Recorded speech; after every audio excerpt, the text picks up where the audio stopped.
ایوان میں پیش کردہ قرارداد کہ ہم آزاد ہیں میں ہم سے مراد اس ملک میں رہنے والا ہر ذی شعور اور بے شعور فرد ہے۔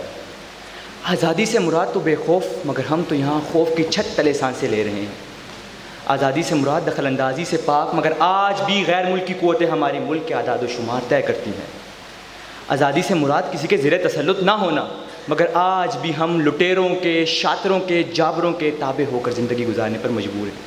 ارے یہ کیسی آزادی کہ سر پر خوف کا سایہ ہو، یہ کیسی آزادی کہ ملک کا حاکم کشکول لیے ملک کی سالمیت کا سودا غیروں کے سامنے کرے۔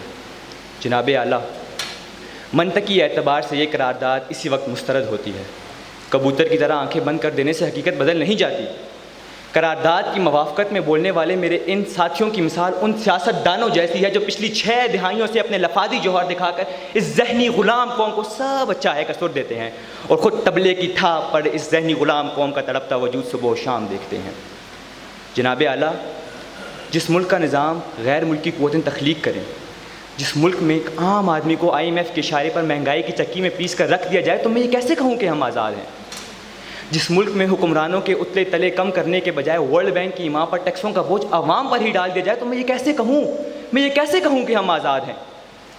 جناب اعلیٰ، جس ملک میں شراب کی بوتل کو شہد کی بوتل ثابت کر دیا جائے، جس ملک میں صدر کی ویڈیو ٹک ٹاک پر چلے اور وقت کا قاضی یہ سب اپنی آنکھوں کے سامنے ہوتا دیکھے تو میں یہ کیسے کہوں کہ ہم آزاد ہیں؟ اگر ہم اس ذہنی غلامی میں جکڑے نہ ہوتے تو انہی بدلتے چیلوں کی ایک آواز پر فضول کے جلسے جلوسوں کے بجائے اپنے حقوق کے لیے نکلتے۔ جناب اعلیٰ، قائد اعظم نے فرمایا تھا ملک بنانے میں جتنی قربانیاں دیں ملک کو سنبھالنے میں اس سے زیادہ قربانیاں دینی پڑیں گی۔ میں نے جب سے ہوش سنبھالا ہے تو سنتا آیا ہوں کہ ہم آزاد قوم ہیں، مگر جب شعور کی سرحد کو پھلانگا تو سمجھ میں آیا ہم تو مجبور قوم ہیں، مگر پھر بھی مغرور قوم ہیں۔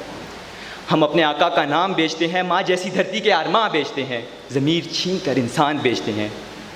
دعوے دار تو ہم مسلم ہیں مگر جھوٹ بول کر قرآن بیچتے ہیں۔